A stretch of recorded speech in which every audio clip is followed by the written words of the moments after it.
Imagine that you can't walk. The country is in ruins. The world is on the brink of war, and you are the only one who can change the course of history. This is the story of a man who conquered fear and became the hope of millions. Franklin Delano Roosevelt was born into a rich and influential family. Harvard, Columbia University, a political career. He had everything to easily become part of the elite. He was charismatic, smart, and was called the New Hope of the Democratic Party. But one day, everything changed. At the age of 39, he suddenly lost the ability to move his legs. The diagnosis was polio. For most, this is the end of a career, the end of dreams, the end of power, but not for him.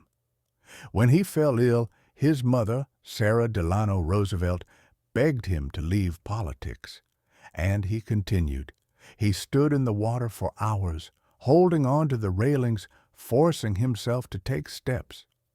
He knew he would never be able to walk again, but he practiced anyway.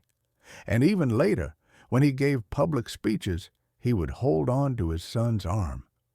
So it would seem like he was just walking. He didn't give up. He didn't break. He became stronger. America was drowning in the Great Depression. 25% of people were out of work. Millions were without food, without hope, without a future. Factories were closing. Banks were collapsing. People were living in tents. Against this backdrop, Roosevelt was elected president. He sat down in a chair, knowing he couldn't get up. But that chair was no longer a constraint. It was a position of strength. At his inauguration, he uttered a phrase that would change history. The only thing we have to fear is fear itself. He launched the New Deal. In his first 100 days, he signs 15 laws that changed the country. This was an absolute record. He doesn't just govern, he works. For the people, he creates jobs. Roads, bridges, schools, power plants are built. People come back to life. But he goes further. He addresses the nation on the radio. He explains how banks work, why money is safe in them. This was the first time a president spoke directly to the people, and the people began to trust. Roosevelt becomes an anchor of hope. And then, Pearl Harbor, December 7th, 1941. Japan attacks a U.S. naval base. America is drawn into the war. Roosevelt is again at the epicenter, and he is not hiding again. He unites the country. He unites the Allies. He sits down at the negotiating table with Churchill and Stalin and creates a coalition that will defeat fascism.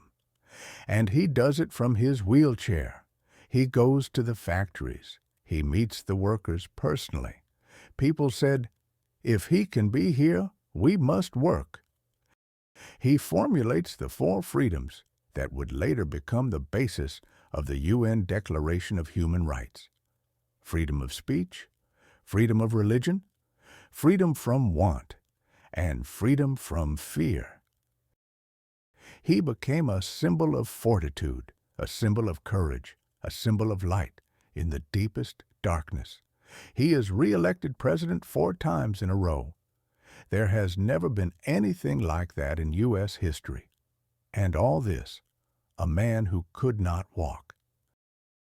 In the last years of his life, he collected ship models. He said, "I do not forget why we are building a navy, for peace." On April 12, 1945, he writes an address to the nation. The first line is, "The American people want peace." He doesn't get to finish it. He dies. But his ideas, his spirit, his strength remain, because he showed fear is no reason to stop. Weakness is no death sentence. Strength is in choice. So, who are you? Have you ever felt like you can't do it? That it's too much, too late, too hard? Franklin Delano Roosevelt heard it every day, but he didn't believe it. Do you? If he could raise a nation from his chair, you can certainly rise to his level. Because strength is not in the legs. Strength is in the head and in the heart. The only thing we have to fear is fear itself. If this video gave you strength, share it. Give it a like, subscribe, and turn on the bell. More stories ahead that change your mind and your life.